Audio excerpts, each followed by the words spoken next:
Hey everyone, it's Stephanie again, and you are tuned into the review of Married at First Sight, Season 14, Episode 14. Alright, before we get started, don't forget to click the subscribe button and the notification bell so you can be the first to find out when I post these videos.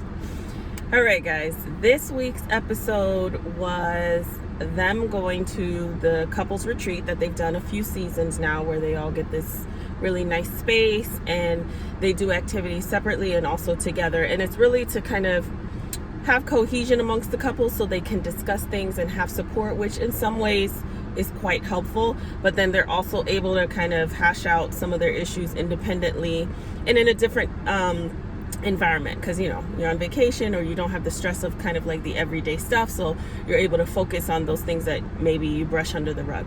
So I'm just gonna kick it off with Steve and Noi. I thought, well, before I go with them, I thought the overall episode I thought it was cute.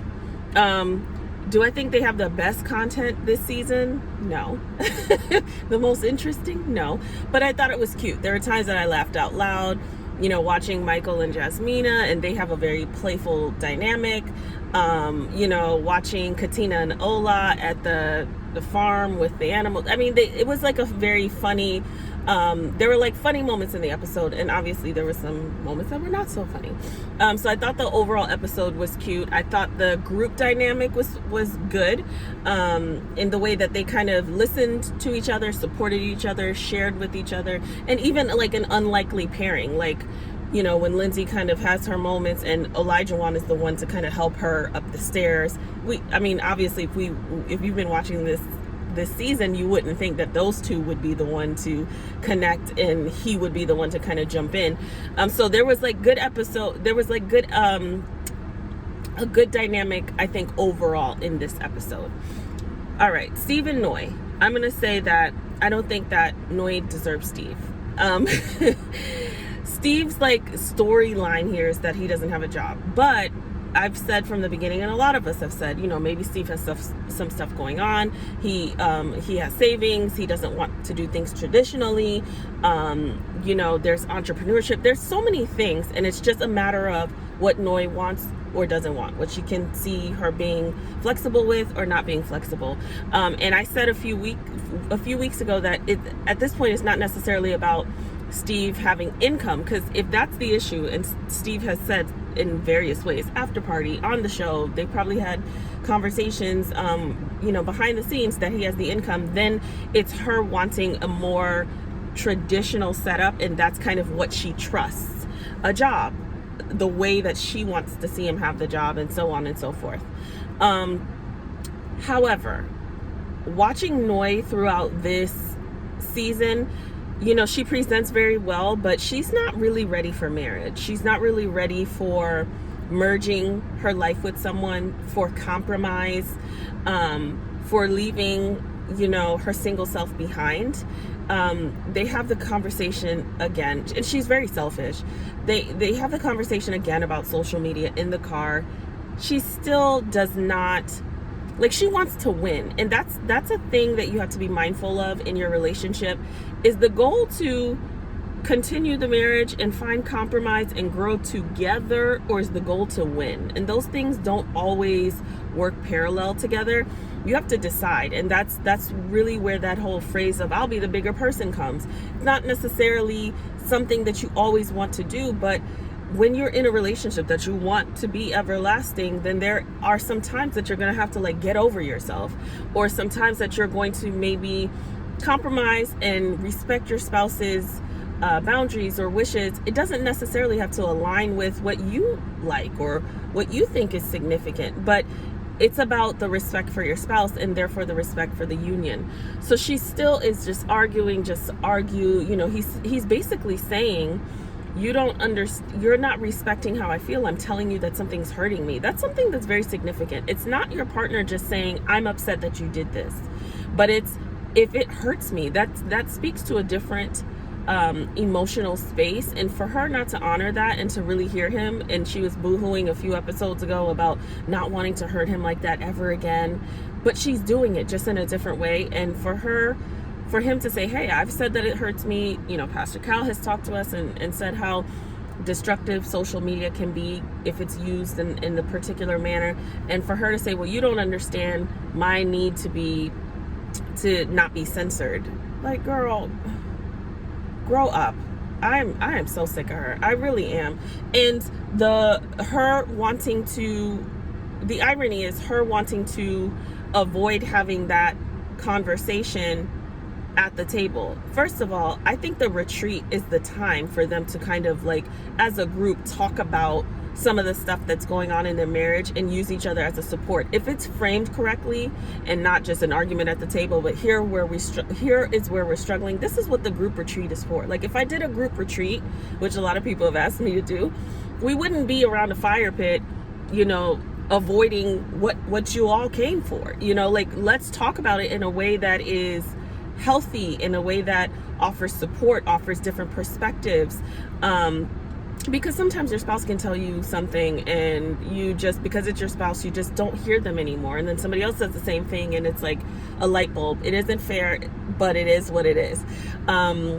So I really don't like that she controlled the fact that she didn't want to talk about that then, but she doesn't really care that he doesn't want her to put their business out on social media. And the way that she even goes about saying it wasn't about you, but sometimes it is about you. In a way, it is about him. Just even own that. Say, you know what, I was wrong, I did it again. But don't like try to gaslight him and make him feel like he doesn't know what he's talking about. And you say, that wasn't about you, but sometimes you do make me feel like that, or sometimes I do feel like that. Well, who are you talking about? Who are you talking about, Noi? So that really bothered me.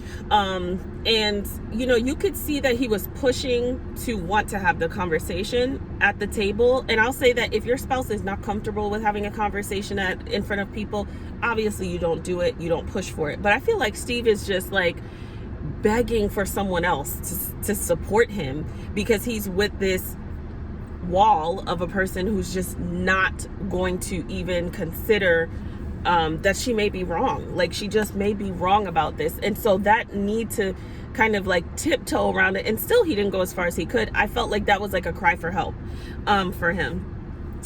And the reason why I say that she is not ready for marriage is the ride back. Also, the ride back, they're talking about the weekend, and she gets emotional because she basically identifies, her struggles, and identifies this studio that she's living in as this place, like her place where she really made it by herself for the first time. And it represents like this season in her life that is so important to her, and she's scared to let it go. Well, you shouldn't have done Married at First Sight.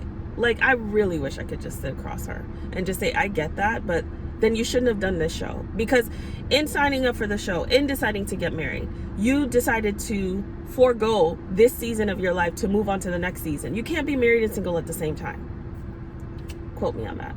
You cannot be married and single at the same time. So the tears for me represent like an inability to really cope with the seriousness of this commitment that she's made, which means you're not ready. And I loved, and we see Steve rise to the occasion every time and show his maturity and saying, I get that, but it reflects like not wanting to be married to me if you don't want to live with me and do these things, like, and it's okay to like see that this was a great season of your life and honor that, and like let's almost like mourn that, and then let's move on. Like, that's the grown-up thing to do, of course, especially when you start having kids. Like, every married couple I know always like every now and then fantasizes about that apartment when you were single and it was quiet and there was nothing there, like, but you move on. You can't have both. And Noi, she's really in a full self-sabotage mode with how she's going about this and her inability to move on. And when she is talking to particular people, like family members or friends, she gives a narrative that is self-serving, and it doesn't really show how she's showing up wrong. So she's finding people who will validate the way that she feels so that she doesn't have to change, or she doesn't have to do differently, or it goes back onto Steve. Well, what does Steve need to do? So let's say Steve has $1 million in the bank and he wants to draw pictures of the sky all day long. Like, what are we talking about now? What does that look like for you? Is him not working traditionally gonna be a problem for you? And also, is that like in line with how she respects him? Because he's not working, you tend to see her have like a lack of, or working traditionally, not that he doesn't have income, but because he's not working traditionally, you tend to see her have like a lack of respect for him. And so it circles back to what Steve needs to be doing, when like at this point Noi is the bigger issue. So I don't think she was ready for this process. I think she's in full self-sabotage mode, and I don't know that she deserves Steve. So that is Noi and Steve this week. Next we have Katina and Olajuwon. I feel like I always side with them. Listen, Katina and Olajuwon, they have a fun, good dynamic. It doesn't mean that they're great for each other. It doesn't mean that the relationship is great, because we've talked ad nauseum these last few weeks about the things that we feel are detrimental, the things that I feel are detrimental to their dynamic, the ways in which Olajuwon needs to change and grow and process his own way of expressing himself, etc. The way that she needs to change and grow so that she doesn't allow things to happen or to be pigeonholed in a situation that isn't healthy for her, etc., etc., etc. But they still can laugh and enjoy they like each other. They're, you know, they're doing something together that feels right for them. So it wasn't hard to watch them. The end of the episode was not hard to watch, but the end of the episode is kind of where we're like, okay, you watch them and they have fun and it's a light episode, but then you get to like, here's some of the fundamental stuff that's not working. And so Olajuwon has the tendency to speak in a way that feels belittling and is belittling to Katina. And so they talk about their time frame to have kids, and he's saying, you want to have kids in 2 years. And I'm not comfortable with that, essentially because I've done all this work. I haven't traveled. I haven't done all these things for the last few years. I've paid all my bills. I've done all these things so that I can get ready to live this life. And this is what I want to do now. But you haven't done that. And she's saying, well, yeah, or I think she's in school. And he's saying, you're in school now. So these last few years, you decided to kind of like, you know, travel and hang out and party and do whatever, and not essentially saying you didn't take life seriously, you didn't handle your business, you didn't do your responsibilities, and now you're trying to do that. And he even says, I don't want to take that on. Newsflash, you took it on because you married the person.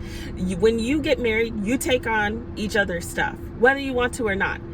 And I can't understand any adult right now who doesn't get that when you get married legally, as part of like the legal agreement of that you do take on your partner's stuff. And also you take on where they are in their lives, like just where they are in their lives. She's in a state where she is in school. She's getting ready to graduate at some point. So she'll be looking to get into whatever industry she's trying to get into. She also wants to build a family at this point. And he almost spoke about it as if they weren't married to me. Excuse me, as if they weren't married. You want to have kids in 2 years. I'm okay with that, is what he says. But you are like gonna get into this, like the heavy stuff now. And I don't want to take that on. So can you do that? And she's saying, I know what I can do. You know, once again, she doesn't really communicate as much as she should, I think, because she wants to avoid this going sideways. But she says, I know what I can do. And it's 2022. How many people are, you know, it's not easy, but pregnant and going to school and working, like this is life, because people decide at different times to do different things. He does not speak from a standard of support, like, okay, we can do this, but you guys got married, so whether you wanted to do this or not, you're doing it. And you can't speak as if this person is now on an island because they didn't do things the way that you did them. She could, on the flip, say, hey, you missed out on a lot of life experience because, you know, you were kind of doing this thing with your life, which is great. There's lots of accomplishments. So, but there's a lot of things that you missed out. Not one is better than the other. But speaking of Olajuwon, he does see it that way. And he speaks in a way that he's speaking at her. And it's always this thing, like I say every week, where he's the prize. It's like, if she can rise to the occasion, then maybe I can be like with her. Maybe I can give her a shot. You know, it's almost like Bridgerton backwards though. Like she has to court him, and I cannot get down with that. Like I can't. I really can't, because for him, he speaks in a way that is more traditional in terms of the way that things should be, but he acts like she should be impressing and courting him. And y'all missed this process by getting married at first sight. And so really looking at it from a perspective of, how does this work together? How can we do this thing together? Where do we compromise? You know, it's like, can you be pregnant and work and cook and clean and raise a child all at the same time by yourself? It's like, no, you would be there. But he doesn't speak in that way. It's not a we, it's a you. So that red flag. I don't care what he's saying in the confessionals and how deeply enamored he is with her. His words are definitely divisive, and that's a problem. So that's Katina and Elijah one. Next we have Jasmina and Michael. I forgot them last week. Many of you pointed that out. They, you know, last week they really didn't give me anything, so Freudian slip right there. Like, you know, I didn't even remember them. Here's the thing. Jasmina and Michael, like, I hope, so they went and saw a medium, and Jasmina was very protective of Michael's experience, which showed that she cares about him in some capacity. They have that whole experience. I think that brought them closer together. I don't really know. I don't know. That was an interesting experience for them and whoever is into that. But what I see for them is that I'm hoping that it's like this slow, very slow building flame, because right now we know she's not attracted to him, or she doesn't have that physicality that would take them from friendship to true like romance, and that's a missing element, and it's significant enough to halt the relationship. But you see them together, and they have a very playful, after they've gotten through all their stuff, they have a very playful, easygoing dynamic. They have fun together. They're sarcastic. They joke a lot. You know, what I'm hoping for, because I don't see it yet, I don't see the true romance or the couple's chemistry. What I'm hoping for is that if they do go the distance, it's like friendship on fire. Like what I'm seeing right now is a slow building friendship that at some point could have a switch, and it could be like true romance. Like, and it would be their version of romance, which is like friendship on fire. Like, we started off as friends. We weren't even, you know, well, not for him, but she was like, I wasn't even into them. I mean, we've seen that story a trillion times in life. That person's not my type, or I didn't really even like them when I first met them, and now I love them, or there was a shift at some point. It could happen. I'm holding out for the fact that it can happen, but it hasn't happened yet. So it's like watching them, for me at this point, is starting to get bittersweet, because it's like they have a good chemistry. If they would have gotten over their stuff at the beginning, and if she was attracted to him, then they could have easily been in a different place. And it's not to say that they won't, but I don't know. If that doesn't change, then it's not going to change, and there isn't much that we can do, you know.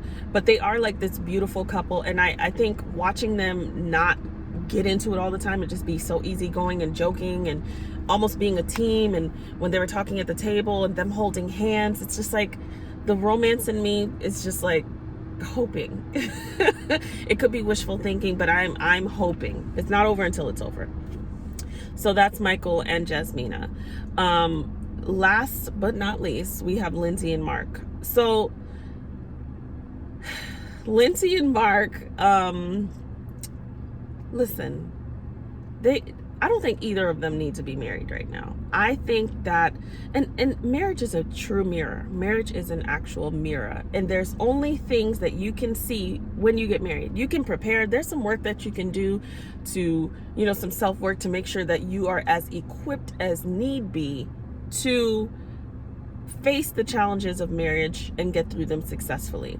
And then there's only some stuff that you can only work on when you're married, because it only comes up if you're married.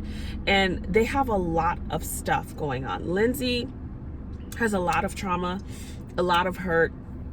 She drinks too much. And then she turns into a train wreck.